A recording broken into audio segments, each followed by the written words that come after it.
시간 우리 사도신경 하심으로 주일 예배를 하나님께 드리겠습니다.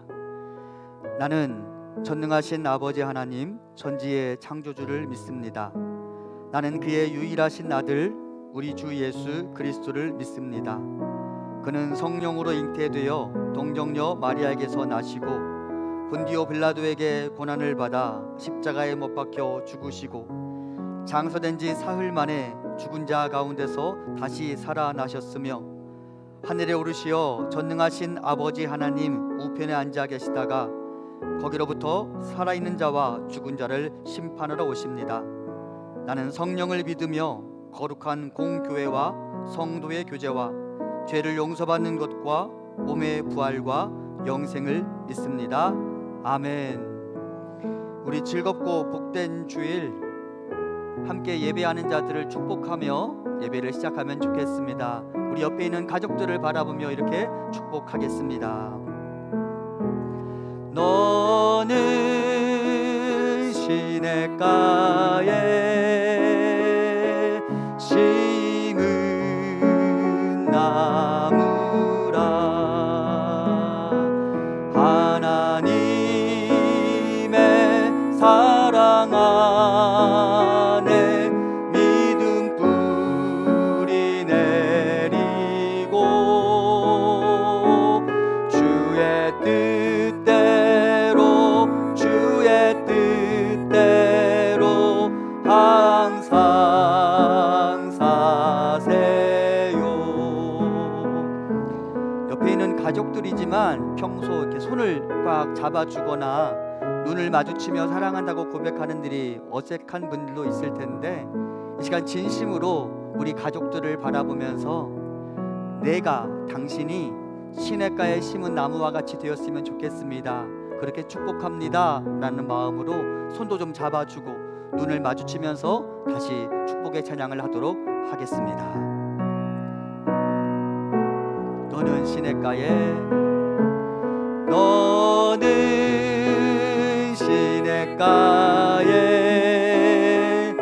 심은 나무라 하나님의 사랑 안에 믿음 뿌리 내리고 주의 뜻대로 항상 사세. 한 번 더 바라봅니다. 너는 시냇가에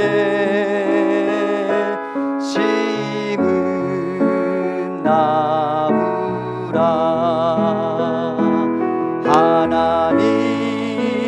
하나님의 사랑 안에 믿음 뿌리 내리고 주의 뜻대로 항상 사세요. 이 시간 우리의 가족들 손을 한번 잡아주고 하나님의 복이 진심으로 나의 아내에게, 나의 남편에게, 나의 자녀들에게 가득하기를 소원한다고 그 한 사람 한 사람의 인생을 축복하며 잠깐 기도하도록 하겠습니다. 하나님, 오늘 예배하며 얼굴을 마주 대하고 두 손을 잡으며 나와 함께 예배하는 나의 가족, 나의 식구들을 우리가 진심으로 축복합니다. 하나님, 나의 배우자와 나의 자녀들의 인생이 그야말로 하나님이 약속하신 복 있는 사람이 되어 시냇가에 심은 나무가 되게 하여 주시고 철을 따라 열매를 맺는 인생이 되게 하여 주옵소서. 모든 삶 안에 하나님 아버지께서 베푸시는 크신 축복이 우리 가족에게, 나의 식구들에게 가득할 수 있도록 인도하여 주시고 그 축복이 우리 온 교회 공동체를 채우며 온 교회 공동체 안에 하나님의 복이 가득할 수 있도록 인도하여 주옵소서. 아멘. 하나님, 함께 예배하는 우리 식구들을 바라보며 우리가 하나님의 이름으로 축복하고 이들을 위하여 기도했습니다. 하나님, 우리의 간구를 들으시고 한 사람 한 사람에게 아버지의 복을 허락하셔서 우리 모두가 시냇가에 심은 나무가 되게 하여 주옵소서. 예수님 이름으로 기도합니다. 아멘. 이 시간 우리를 시냇가에 심은 나무가 되게 하시는 하나님, 우리를 그리스도의 생명의 강 안으로 인도하시는 그 하나님의 사랑을 묵상하며 함께 찬양하겠습니다.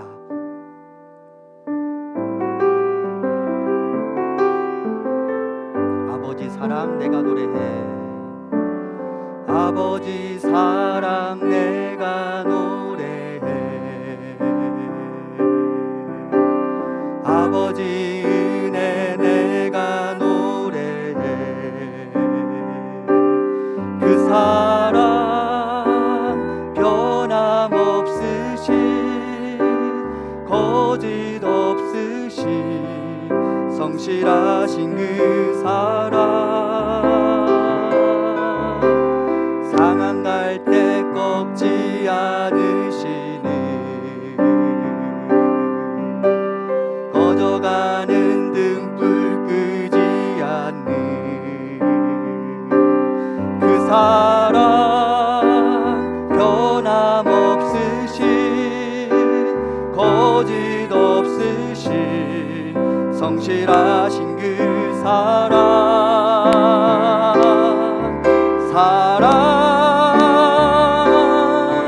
그 사랑,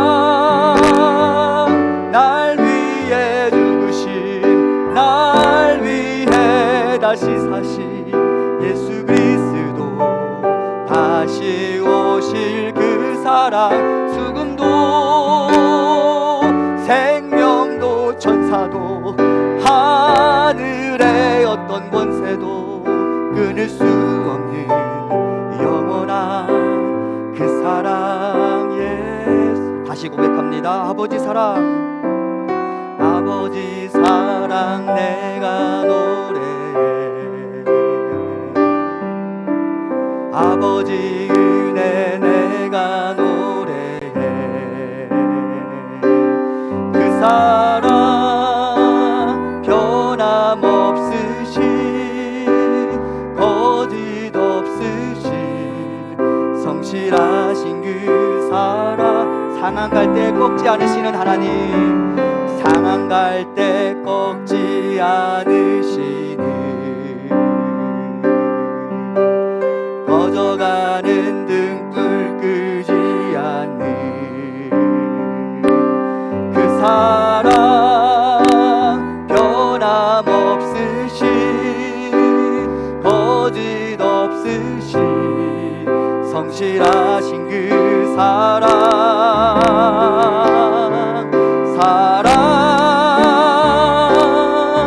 그 사랑, 날 위해 죽으신, 날 위해 다시 사신 예수 그리스도, 다시 오실 그 사랑, 죽음도 생명도 천사도 하늘의 어떤 권세도 끊을 수 없는 영원한 그 사랑 예수. 그 사랑, 그 사랑, 날 위해 죽으신, 날 위해 다시 사신 예수 그리스도, 다시 오실 그 사랑, 죽음도 생명도 천사도 하늘의 어떤 권세도 끊을 수 없는 영원한 그 사랑에. 다시 한번 그 사랑, 그 사랑, 날 위해 죽으신, 날 위해 다시 사신 예수 그리스도, 다시 오실 그 사랑, 죽음도 생명도 천사도 하늘의 어떤 권세도 끊을 수 없는 영원한 그 사랑 예수.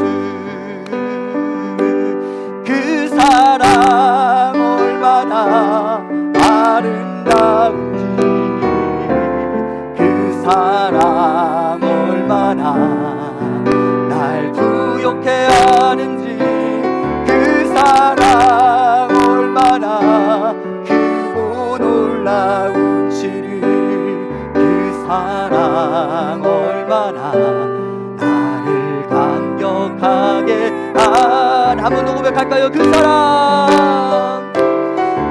사랑 얼마나 아름다운지 그 사랑 얼마나 날 부욕해 하는지 그 사랑 얼마나 크고 놀라운지를 그 사랑 얼마나 나를 감격하게 하는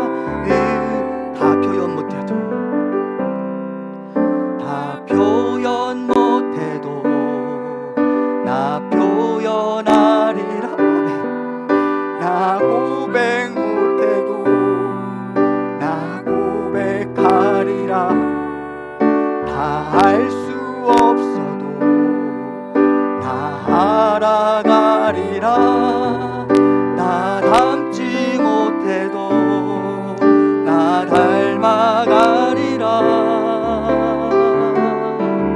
다 표현 못해도 나 표현하리라 다 고백 못해도 나 고백하리라 다 알 수 없어도 나 알아가리라 다 닮지 못해도 나 닮아가리라 그 사랑 얼마나 아름다운지 그 사랑 얼마나 날 부욕해 하는지 그 사랑 얼마나 크고 놀라운지를 그 사랑 얼마나 나를 감격하게 하는 그 사랑 얼마나 그 사랑 얼마나 아름다운지 그 사랑 얼마나 날 부욕해 하는지 그 사랑 얼마나 크고 놀라운지를 그 사랑 얼마나 나를 감격하게 하는지 우리 이 시간 함께 기도하겠습니다. 내가 다 헤아릴 수 없는 그 큰 사랑으로 나를 구원하신 하나님께 감사합니다라고 고백합시다. 날 구원하신 꺼져가는 등불을 끄지 않으시고 상한 갈대를 꺾지 않으셔서 나를 살려내시고 나에게 영생의 소망을 주신 하나님께 감사합니다라고 고백합시다. 그리고 우리가 이 시간 그 하나님의 사랑을 다시 깨달을 수 있게 하여 주옵소서. 함께 기도하겠습니다. 아멘. 하나님, 그렇습니다. 오늘 이 자리 가운데 우리에게 찾아와 주셔서 우리가 그 크신 하나님의 사랑을 다시 한번 깊이 깨달을 수 있도록 인도하여 주시옵고 그 하나님의 사랑이 얼마나 위대하고 놀라운지 그 하나님의 사랑이 내 삶에 어떤 일을 행하셨는지를 우리가 기억하게 하여 주시옵소서. 그리고 주께 감사합니다 감사합니다라고 고백하는 우리가 될 수 있도록 인도하여 주시옵고 그 사랑에 반응하며 내가 여호와의 복에 참여하고 여호와의 크신 축복에 참여하는 자가 될 수 있도록 인도하여 주옵소서. 아멘. 사랑의 하나님, 오늘 우리를 주님의 임재 안으로 초대해 주셔서 감사하고 또 감사합니다. 우리가 이 시간 다 헤아릴 수 없지만 다 측량할 수 없지만 위대하고 크신 하나님의 사랑을 묵상하며 그 크신 하나님께서 나에게 베푸신 사랑을 묵상하며 하나님께 감사합니다 라고 고백하게 하여 주시니 그 또한 감사합니다. 하나님, 우리가 이 시간 그 사랑의 하나님께 집중하고자 합니다. 모든 복의 기원이신 하나님께 집중하고자 합니다. 하나님, 우리와 함께하여 주시고 예배하는 모든 이들에게 여호와 하나님의 복을 허락하여 주옵소서. 예수님 이름으로 기도합니다. 아멘.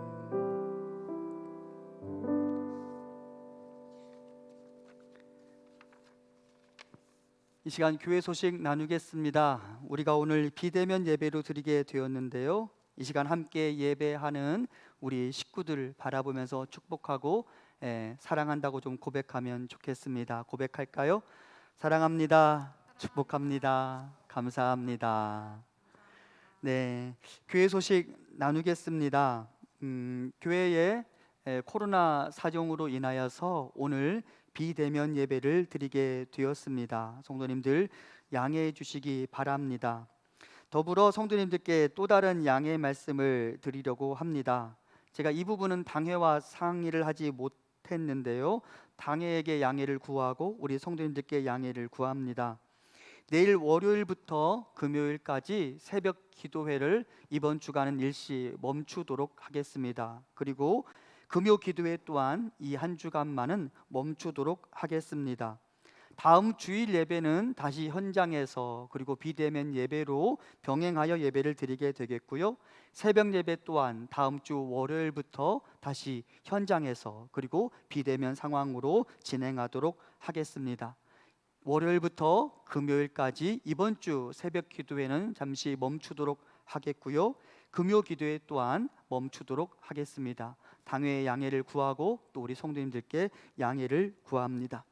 더불어 월요일부터 한 주간 우리 교역자실이 좀 비게 될 것 같습니다. 교역자실에 교역자들이 부재 중일 예정이니까 여러분들 그거 참고하시고, 다만 저는 일과 시간에는 제 목양실에 있을 예정이니까 목회적 돌봄이 필요하신 분들이 있다면 목양실에 방문해 주시고 또 저에게 전화해 주시면 교회 사역이 중단되지 않도록, 목회적 돌봄이 중단되지 않도록 최선의 노력을 다하겠습니다. 저는 목양실에 있으니까 여러분 필요하시면 저를 찾아주시면 되겠습니다.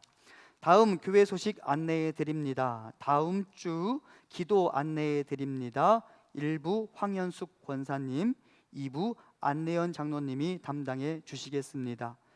그리고 주보에는 기재하지 않았지만 다음 주 2부 예배 후에 목양실에서 임시 당회를 갖도록 하겠습니다. 다음 주 2부 예배 후 목양실에서 임시 당회를 갖도록 하겠습니다. 여러분들 한 주간 주 안에서 평안하시기를 바라고 하나님의 돌보심 가운데서 우리 모두가 안전할 수 있도록 제가 저의 자리에서 열심히 기도하도록 하겠습니다. 성도님들도 우리 성도님들을 위하여 또 교회를 위하여 기도해 주시기를 당부드립니다. 이제 하나님 말씀을 보도록 하겠습니다. 하나님께서 오늘 우리에게 주시는 말씀은 창세기 24장 60절 말씀입니다.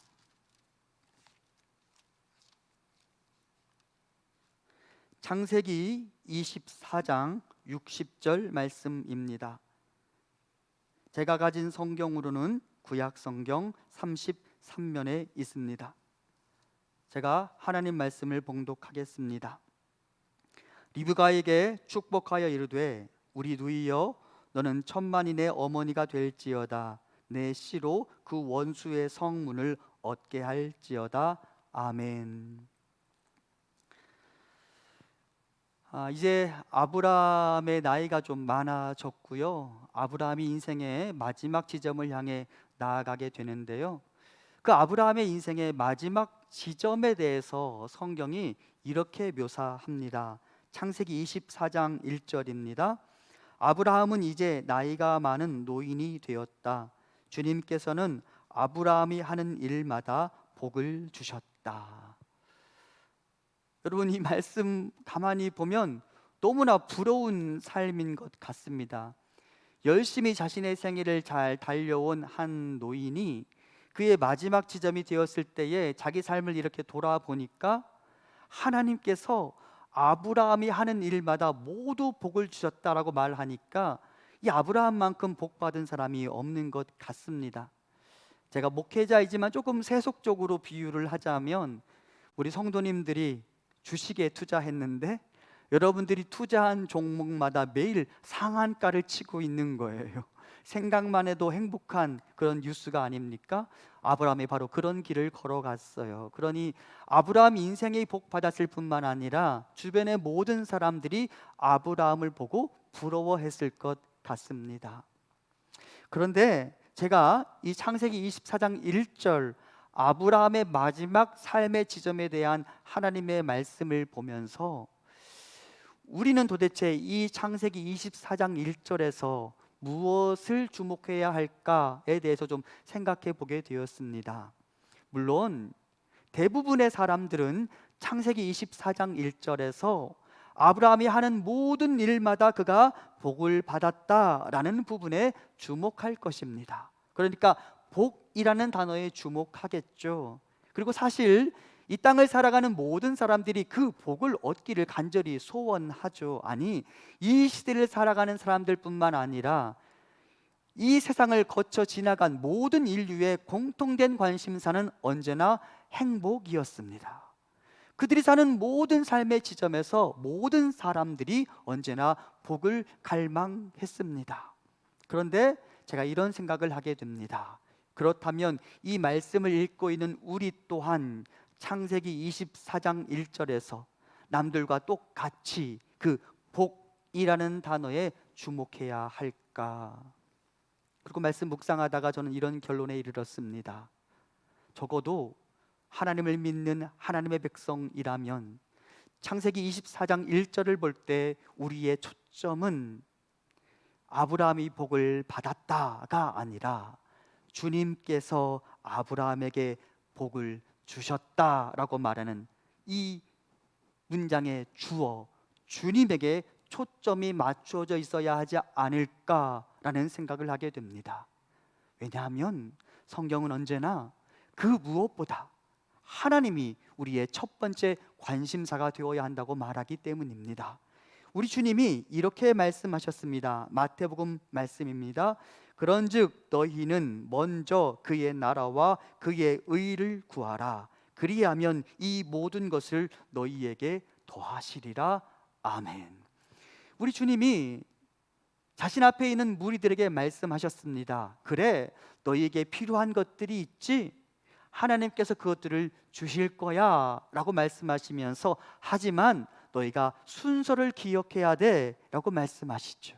그러면서 너희가 먼저 하나님의 나라와 의를 구해야 한다라고 말씀하십니다. 이것이 모든 시대를 관통하는 진리를 담고 있는 하나님의 말씀이 우리에게 선포하는 메시지입니다. 여러분, 우리의 관심이 하나님이 주시는 복에 초점을 두지 않았으면 좋겠습니다. 우리의 관심은 모든 복의 기원이신 하나님께 맞춰 있어야 합니다. 제가 이번 주 중에 마틴 로이드 존스라는 사람이 쓴 책 복 있는 사람은 이라는 책을 읽었습니다. 영문 제목이 True Happiness라는 책이었어요. 진정한 행복 뭐 이런 책이겠죠. 이 마틴 로이드 존스의 복 있는 사람은 이라는 책은 시편 1편을 가지고 그가 강해 설교한 메시지를 담고 있는데요. 이 책에서 마틴 로이드 존스가 이렇게 서술합니다. 복 있는 사람은 행복만 추구하지 않는다. 오히려 그가 얻게 되는 복은 그가 본질적으로 추구해야 할 것에서 파생되는 부산물일 뿐이다. 행복은 여호와를 추구하는 것에서 덤으로 주어지는 것일 뿐이다. 인간이 행복만 추구하면 그것을 추구하면 추구할수록 인간은 절망할 수밖에 없다. 그러면서 마틴 로이드 존스가 그의 책에서 이렇게 말합니다. 행복을 추구하는 인생은 때로는 잡았다라고 생각할지 모르지만 내가 잡았다라고 말하는 순간 금세 내 손에서 터져버리는 비눗방울 놀이와 같다. 그러니까 실제로는 잡을 수 있을 것 같지만 그거 잡을 수 없다라고 말하며 그 부산물에 불과한 것을 잡으려 노력하다가는 절망할 수밖에 없으니 부산물이 아닌 모든 복의 기원이신 하나님께 집중해야 한다라고 마틴 로이드 존스가 설교하는 것이죠. 그리고 이것이 진리입니다. 여러분 기억하셔야 합니다. 우리에게 복이 있기를 소원하지만 모든 복보다 먼저 우리가 추구해야 할 것이 있으니 그것은 바로 여호와 하나님이십니다. 우리가 그렇게 여호와 하나님을 추구하면 그 결과로 여호와의 복이 나에게 다가오는 것입니다. 여호와께서 내가 그분을 간절히 추구할 때에 나를 시냇가에 심은 나무가 되게 하실 것입니다. 시편 1편 말씀을 잠깐 봅니다. 복 있는 사람은 오직 여호와의 율법을 즐거워하여 그의 율법을 주야로 묵상하는도다. 그는 시냇가에 심은 나무가 철을 따라 열매를 맺으며 그 잎사귀가 마르지 아니함 같으니 그가 하는 모든 일이 다 형통하리로다. 아멘. 성경 전체에서 너무나 유명한 구절입니다. 어떤 사람이 복 있는 사람입니까? 여호와의 율법을 즐거워하는 자. 그리고 그렇게 우리가 여호와의 율법을 즐거워할 때 하나님은 우리로 하여금 시냇가에 심은 나무가 되게 하셔서 그 시냇가 옆에 심겨진 나무와 같은 우리는 시냇가 옆에서 공급되는 충분한 수분과 영양분으로 철을 따라 열매를 맺게 될 것이라고 하나님이 말씀하십니다. 여기서 여러분 중요한 단어가 있어요. 다름 아닌 심은이라는 단어입니다. 무슨 말이냐? 우리는 애초에 시냇가 옆에 심겨지지 않았었습니다. 그런데 하나님께서 시냇가와 멀리 떨어져 있던 우리를 시냇가 옆으로 옮겨 심으신다라는 것입니다. 어떠할 때? 우리가 여호와를 추구하고 여호와의 율법을 즐거워할 때 하나님이 우리를 옮겨 심으셔서 우리가 시냇가 옆에서 자라나게 하시고 그곳에서 아름다운 열매들을 맺게 하실 것이다 라고 말합니다. 그러니까 우리에게 중요한 것은 철을 따라 열매를 맺는 나무가 되기 이전에 우리에게 무엇이 중요하냐, 무엇이 필요하냐? 하나님이 우리를 시냇가 옆에 옮겨 심으시는 것이 필요합니다. 왜 하나님이 우리를 옮겨 심으십니까? 성경에 뭐라고 말해요? 내 아버지는 포도원 농부시니. 우리가 한 그루의 나무라면 우리를 옮겨 심으시는 분은 여호와 하나님이십니다. 우리의 아버지이신 하나님이 우리 한 사람 한 사람을 사랑하셔서 그분의 자녀가 된 자들이 시냇가로부터 멀리 떨어져 있을 때 그들을 떠서 옮겨서 시냇가 옆에 심으시는 거예요. 그리고 우리가 그 시냇가 옆에서 철을 따라 열매를 맺게 하시는 거예요. 그래서 우리가 이 부분에서 기억할 것이 있습니다.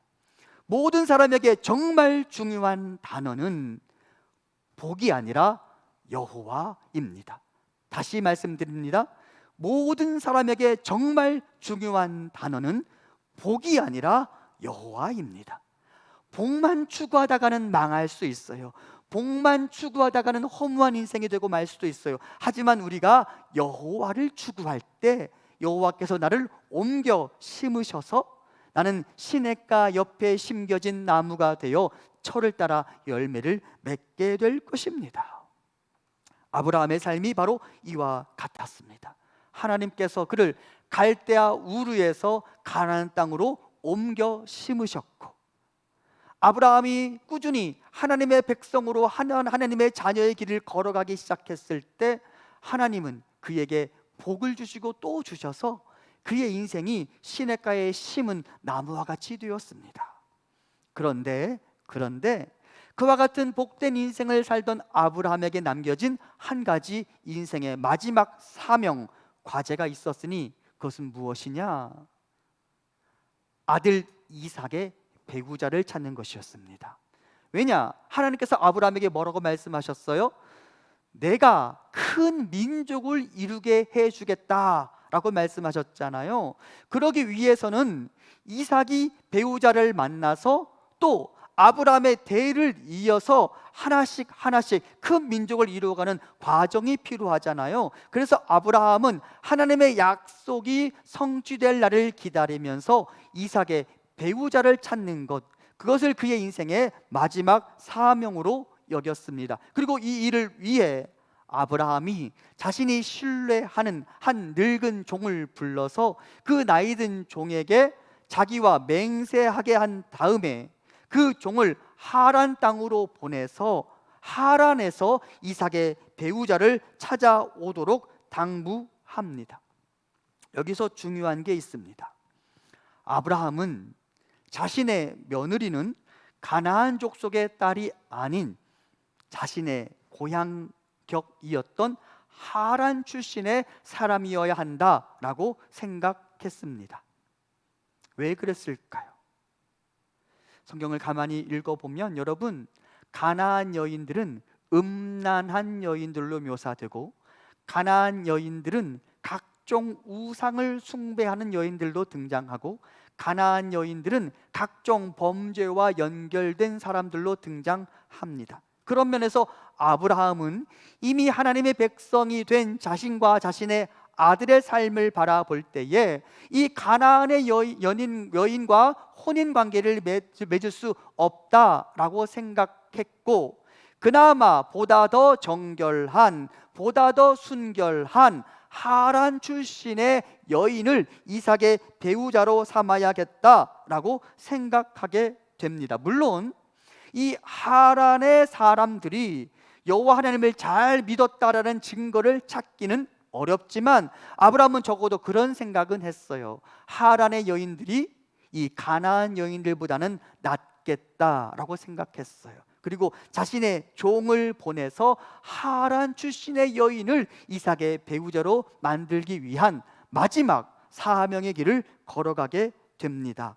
여러분, 아브라함이 이를 왜 중요하게 여겼을까요? 이것을 왜 그의 인생의 마지막 사명이라고 생각했을까요?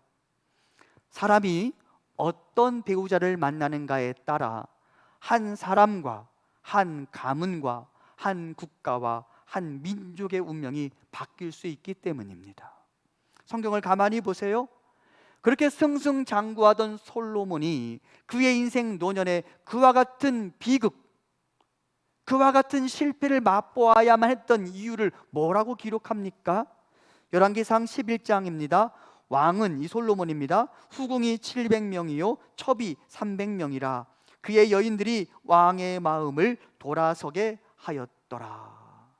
솔로몬의 여인들이 왕의 마음을 돌아서게 만들었기 때문에 솔로몬이 영적으로 타락하게 되었고 그의 인생 마지막이 비참할 수밖에 없었다라고 성경은 이야기합니다. 뿐만 아닙니다. 그렇게 막강한 힘을 자랑하던 삼손이라는 사람이 있죠. 그런데 그가 허무하게 전쟁에서 패배하고 실패한 채 블레셋에 끌려가게 됩니다. 왜 그랬어요? 그가 그 옆에 있는 들릴라 이방 여인의 말을 듣고서 자신의 힘의 근원의 비밀을 다 밝혀버렸기 때문이죠. 삼손이 가까이 하지 말아야 했던 사람을 가까이 한 결과 그가 모든 힘을 다 잃어버리게 된 거예요. 반대로 보면 모세라는 사람이 있는데요, 모세가 하나님의 부르심을 받아 길을 가다가 목숨을 잃을 뻔한 위기에 처한 적이 있습니다. 그때 모세를 살려낸 사람이 누군지 아십니까? 모세의 아내 십보라입니다. 그러니까 즉 무엇을 말하느냐, 내 옆에 어떤 배우자가 있느냐에 따라 나와 내 가문과 내 민족과 내 국가의 삶이 바뀔 수 있는 거예요. 아브라함이 이 비밀을 알았어요. 그래서 자신의 아들 이삭의 배우자를 고르는 일에 신중을 기할 수밖에 없었던 것입니다. 이제 배우자를 만나기 위하여 결혼을 꿈꾸고 있는 사랑하는 청년 여러분, 나에게 적합한 배우자를 만나기까지 여러분 신중에 신중을 기하고 기도에 최선을 다하시기를 부탁드립니다. 나의 자녀들의 배우자감을 기대하며 기다리고 있는 사랑하는 성도 여러분, 창세기 24장을 보면 이삭이 리브가를 만나는 과정 중에 하나님의 사람들에게서 발견되는 경건의 행위의 핵심이 무엇인지 아십니까? 그것은 바로 기도입니다.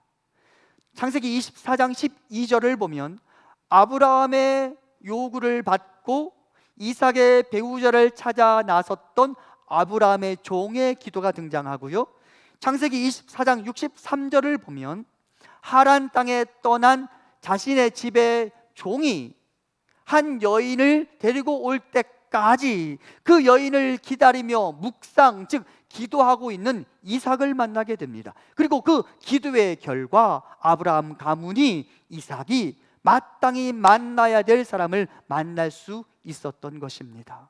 사랑하는 우리 성도 여러분, 나의 자녀의 배우자를 위해, 나의 사위와 나의 며느리를 위해 기도하고 또 기도하시기를 바랍니다.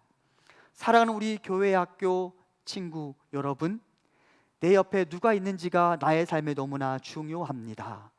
내 옆에서 나에게 욕을 가르쳐주고, 잘못된 습관을 가르쳐주고, 잘못된 언어의 모습을 보여주며 나로 하여금 하나님으로부터 멀어지게 만드는 사람을 가까이 하면 안 됩니다.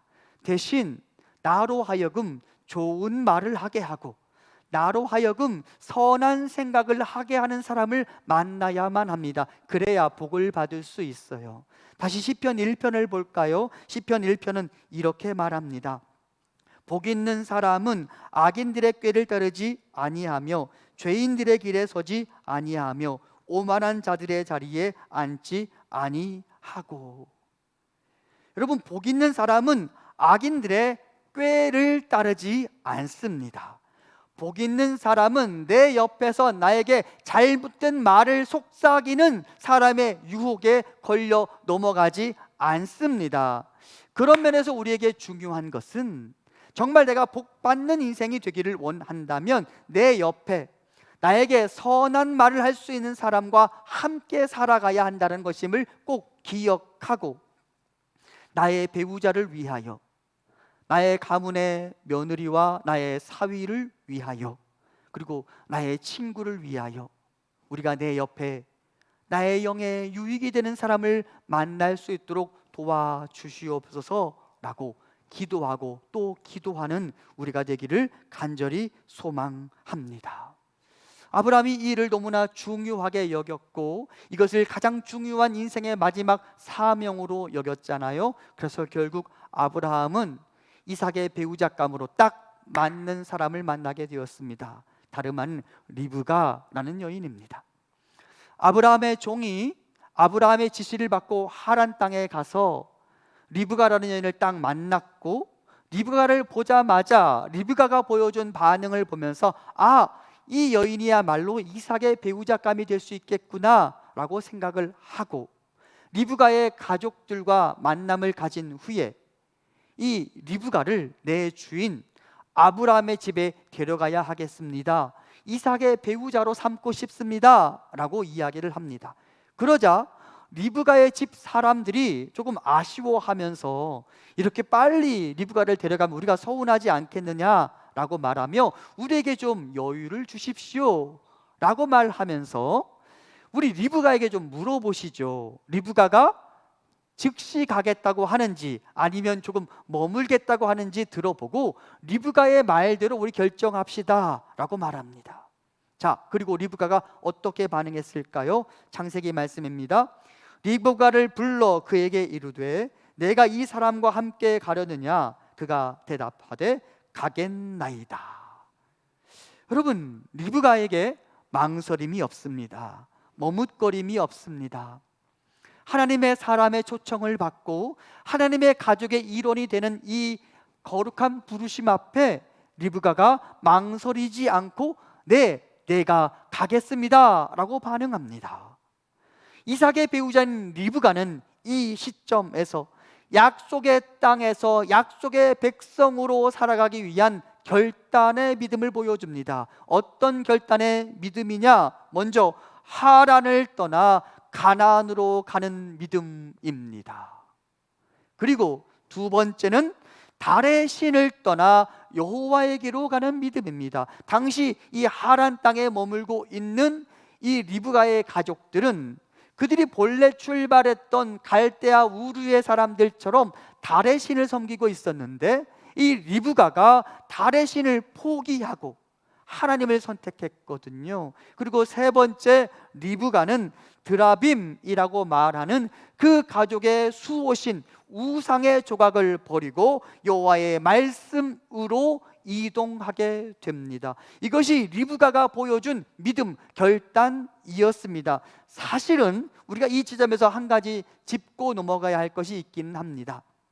앞서 말씀드렸던 것처럼 리브가가 이렇게 아브라함 가문의 초청을 받고 가나안으로 이동하는 이 지점에서 리브가가 본래 여호와 하나님을 향한 튼튼한 흔들림 없는 믿음을 가지고 있었느냐라고 묻는다면 그렇지 않았을 가능성이 높습니다. 그녀는 여전히 자신의 가족의 구성원으로서 달의 신을 섬기고 있었을 것이고, 창세기 24장 이하에 등장하는 이 하란 땅에 머물고 있는 리브가의 가족들이 드라빔이라는 우상의 조각을 포기하지 못했던 것으로 보이는데, 이 리브가 또한 드라빔이라는 작은 가족의 수호신을 섬기면서 그 땅에서 살아가고 있었을 것입니다. 하지만 리브가는 약속의 땅에 살고 있는 자신의 친척 아브라함이 여호와 하나님의 땅으로 옮겨오거라 라고 말했을 때에 리브가가 망설이지 않고 하나님의 초청에 응했다라는 사실을 주목해야 합니다.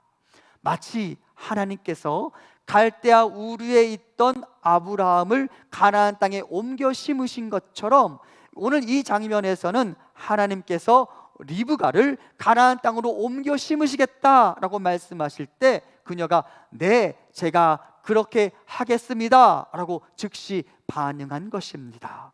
사랑하는 성도 여러분, 복의 사람이 되기를 원하십니까? 시냇가에 심겨진 나무와 같은 인생이 되기를 원하십니까? 하나님이 나를 부르실 때에 내 것을 버리고 하나님이 나에게 요청하신다면 그 하나님께 망설이지 않고 즉각적으로 달려가는 믿음의 사람들이 되기를 소망합니다.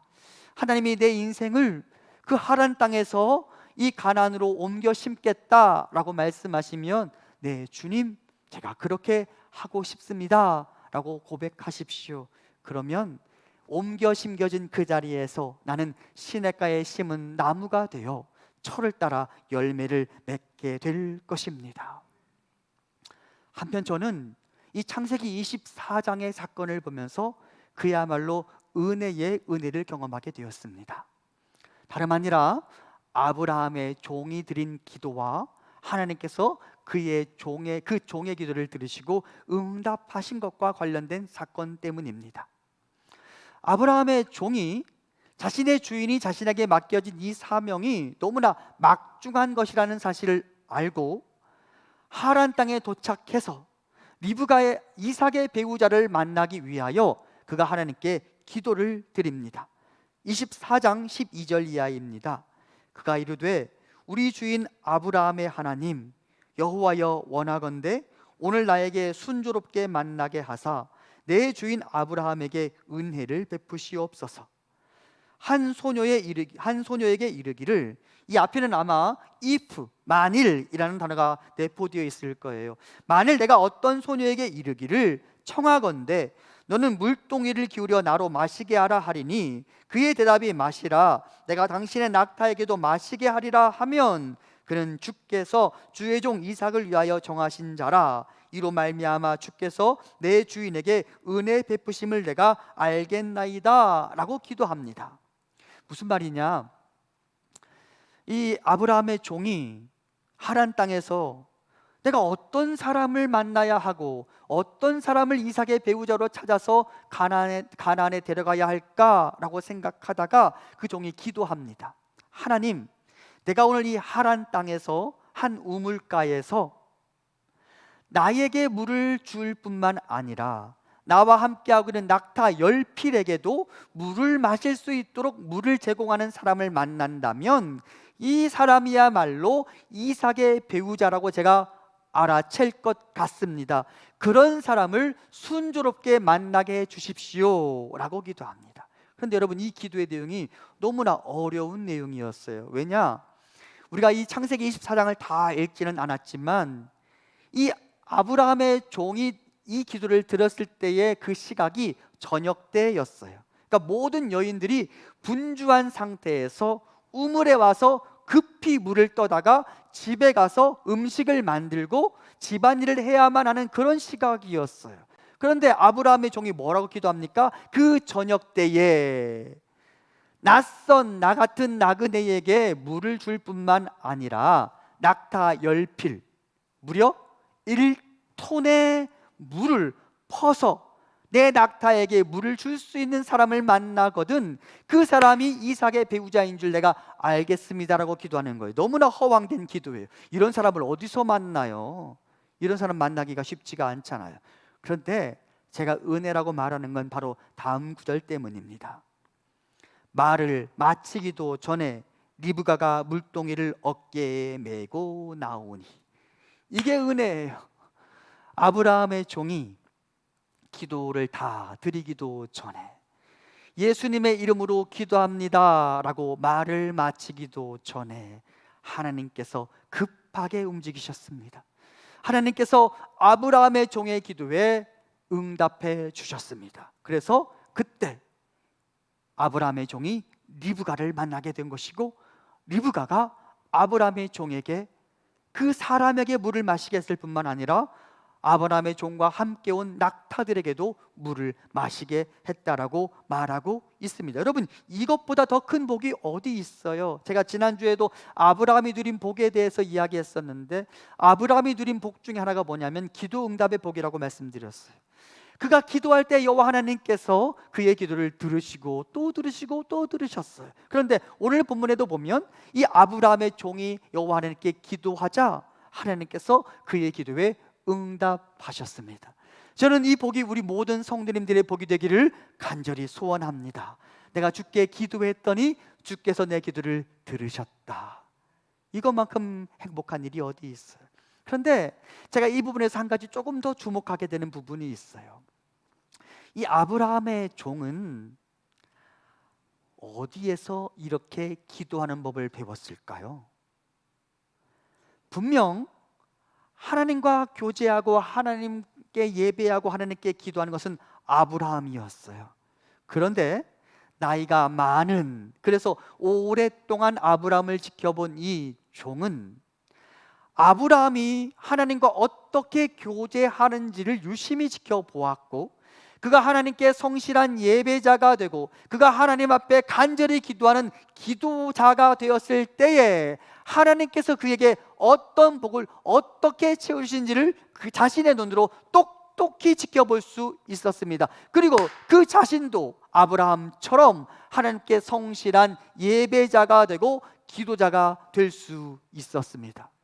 그런 면에서 여러분, 아브라함의 인생이 참으로 복된 것은 아브라함 자신은 여호와 하나님이 주시는 모든 복을 누렸을 뿐만 아니라 그는 나 때문에 다른 사람도 복받게 만드는 복의 유통자가 되었습니다. 그리고 저는 이것이 모든 그리스도인의 사명이 되어야 한다고 생각합니다.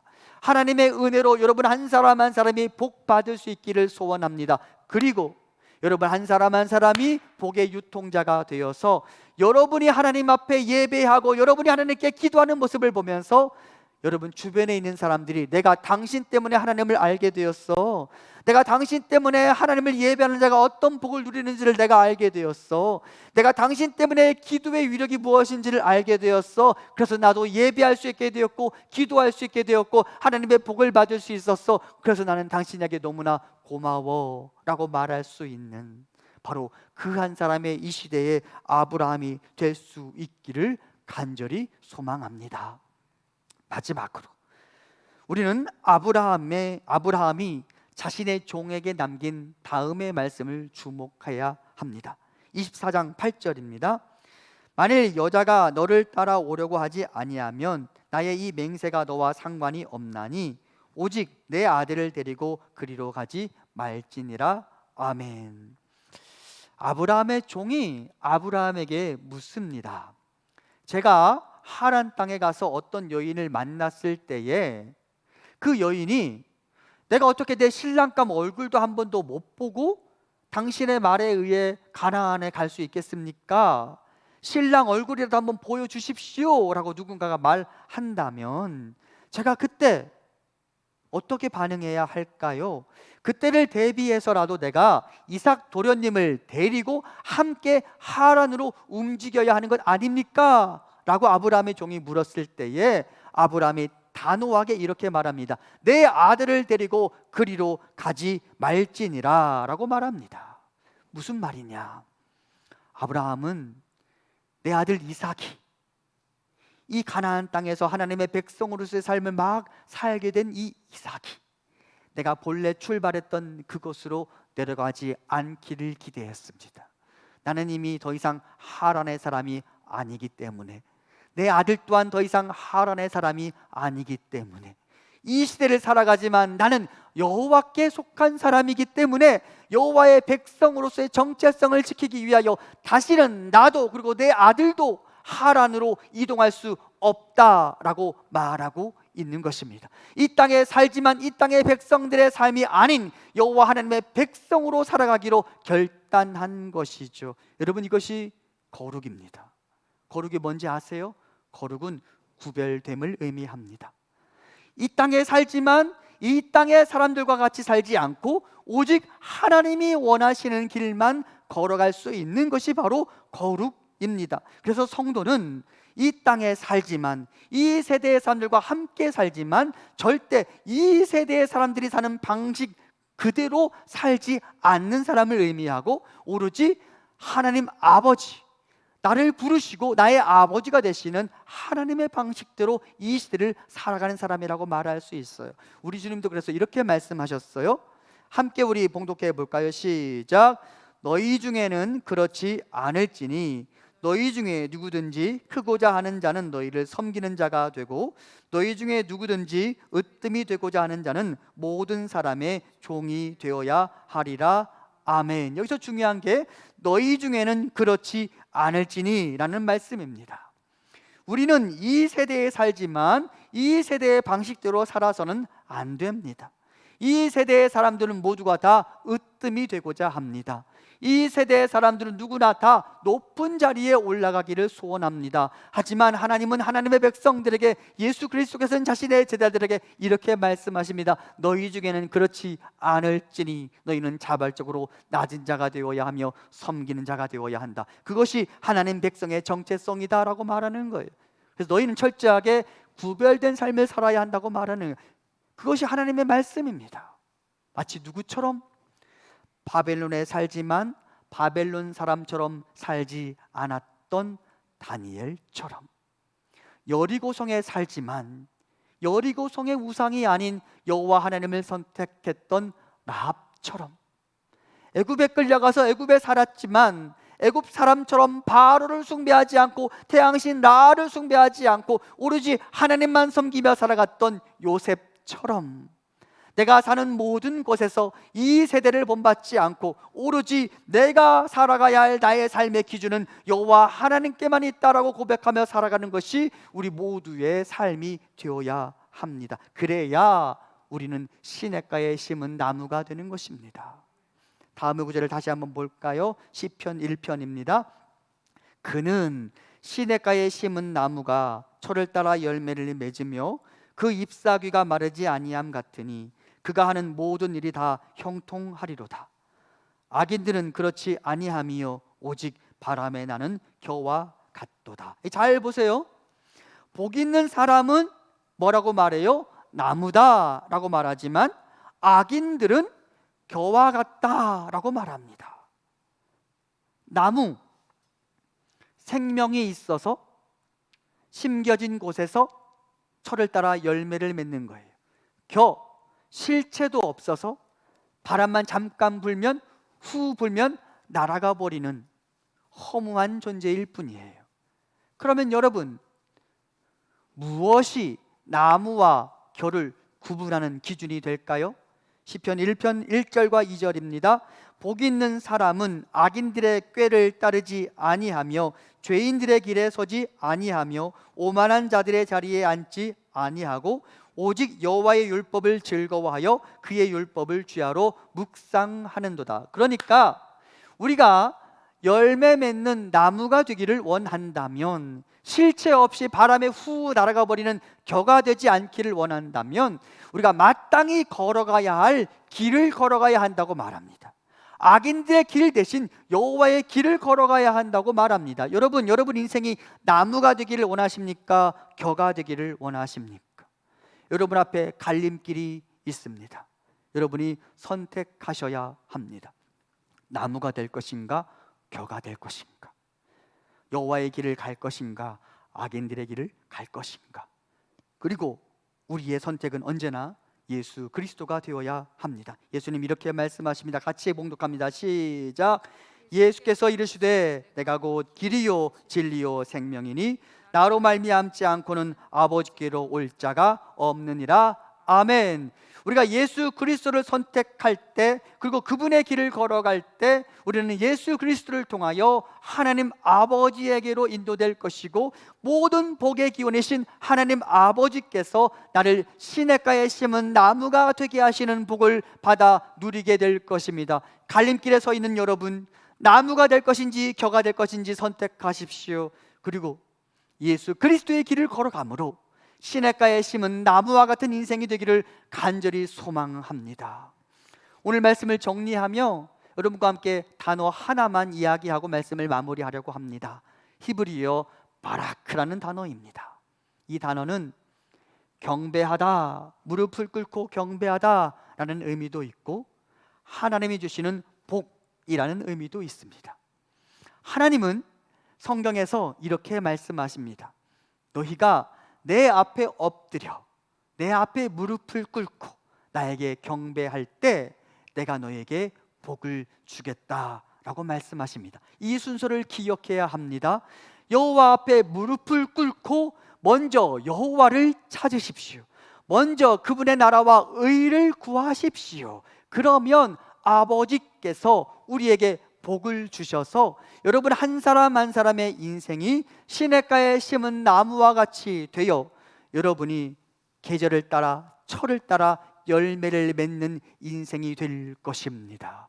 우리가 여호와 그분을 먼저 추구하기를 바라고 여호와 그분이 원하시는 길을 걸어가므로 시냇가에 심은 나무와 같이 복받는 인생 될 수 있기를 간절히 소원합니다. 우리 함께 다시 한번 너는 시냇가에 심은 나무라 라고 우리 찬양할 텐데요, 오늘 주신 말씀을 기억하며 나의 인생이, 내 옆에 있는 자의 인생이 그와 같이 시냇가에 심은 나무와 같은 인생이 되기를 소원한다고 축복하고, 여러분 혼자 예배드리고 계시다면 나에게 그렇게 말씀하세요. 나는 시냇가에 심은 나무라. 그렇게 찬양하겠습니다. 너는 시냇가에 심은 나무라. 하나님의 사랑 안에 믿음 뿌리 내리고 주의 뜻대로 항상 사세. 나는 시냇가에 심은 나무라.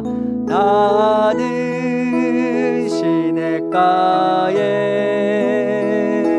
심은 나무라. 하나님의 사랑 안에 믿음 뿌리 내리고 주의 뜻대로 항상 사세요. 제가 기도하겠습니다. 하나님, 오늘 우리에게 여호와 하나님이 주시는 복이 무엇인지, 무엇이 여호와의 복에 참여하는 비결인지 깨닫게 하셨으니 우리가 부산물에 불과한 복을 잡기 위하여 혈안이 되는 자들이 아니라 여호와 하나님을 추구하고 여호와 하나님을 갈망하며 그렇기 때문에 언제나 악인의 길을 배척하고 예수 그리스도의 길을 걸어가는 자가 되게 하시고, 그렇게 여호와의 길을 걸어가는 우리에게 복 주셔서 우리 한 사람 한 사람이, 나의 식구들이, 우리 묵동 제1의 식구들이 모두가 다 시냇가에 심은 나무가 되어 철을 따라 열매 맺는 인생이 되게 하여 주옵소서. 예수님 이름으로 기도합니다. 아멘. 이제 하나님께 예물 드리겠습니다.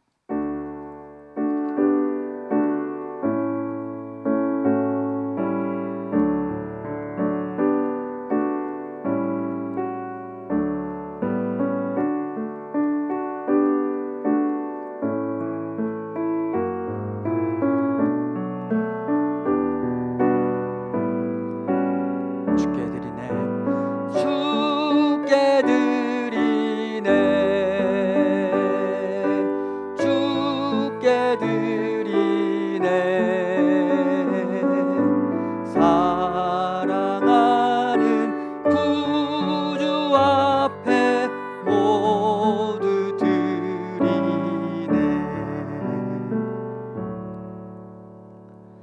사랑과 자비가 풍성하신 여호와 하나님, 우리를 시냇가에 심은 나무가 되게 하시고 예수 그리스도의 생명의 강물을 마시고 철을 따라 열매 맺는 자들이 되게 하시니 감사합니다. 우리가 아직 우리의 계절을 만나지 못해서 힘겨워하고 어려운 시를 보내고 있지만, 하나님이 나를 시냇가에 옮겨 심으셨음을 깨닫고 주를 신뢰하며 오늘을 살아갈 수 있도록 인도하옵소서. 그리고 그리스도가 주시는 열매의 계절을 기대하며 오늘 다시 주님께 가까이 다가갈 수 있도록 인도하옵소서. 하나님, 이 혼란의 시절에 우리의 마음이 나뉘어지지 않게 하시고, 이 혼란의 시절에 우리의 마음이 부드러워지고 넓어지게 하시고, 우리의 초점이 흐려지지 않을 수 있도록 인도하옵소서. 우리가 바라보아야 할 것을 바라보게 하시고 하나님 한 분으로 만족하는 인생들이 되게 하여 주옵소서. 하나님, 이 시간 우리를 시냇가에 옮겨 심으신 하나님의 은혜에 감사하며 예물을 드립니다. 주여, 우리의 예물을 받아주시고 주께 예물 드린 분들 한 분 한 분의 사랑과 정성 위에 하늘의 복을 명하여 주시고, 우리의 창고를 채우시고 우리의 삶에 주님 주시는 복을 가득 부어 주시옵소서. 하나님, 어지러운 시대 속에서 그리스도인들이 소금과 빛의 사명을 잘 감당하게 하시고, 핍박을 받을지언정 비난을 받지 않게 하시고, 그리스도를 알지 못하는 이들에게 하나님 백성다운 삶을 보여주게 하여 주옵소서. 하나님, 우리의 성도님들의 일상과 직장과 사업장과 우리의 가정을 지켜주시고, 아버지 하나님이 지키시는 자들의 삶이 얼마나 행복할 수 있는지 경험하게 하옵소서. 오늘 우리가 비대면으로 예배를 드리고 있습니다. 속히 코로나 상황이 진정되게 하시고 우리가 우리의 일상을 다시 회복할 수 있도록 인도하옵소서. 하나님, 한 주간 우리의 삶의 목자가 되어주시고 인도자가 되어 주시옵소서. 이제는 우리 주 예수 그리스도의 은혜와 하나님 아버지의 크신 사랑하심과 성령님의 위로 교통하심이 모든 복의 기원이신 여호와 하나님께 집중함으로 예수 그리스도의 길을 걸어가므로 복 있는 사람이 되어 시냇가에 심은 나무와 같이 철을 따라 열매 맺는 삶을 살아가기 소원하는 주의 백성들 머리 위에 지금부터 영원토록 함께 있기를 간절히 축원하옵나이다. 아멘.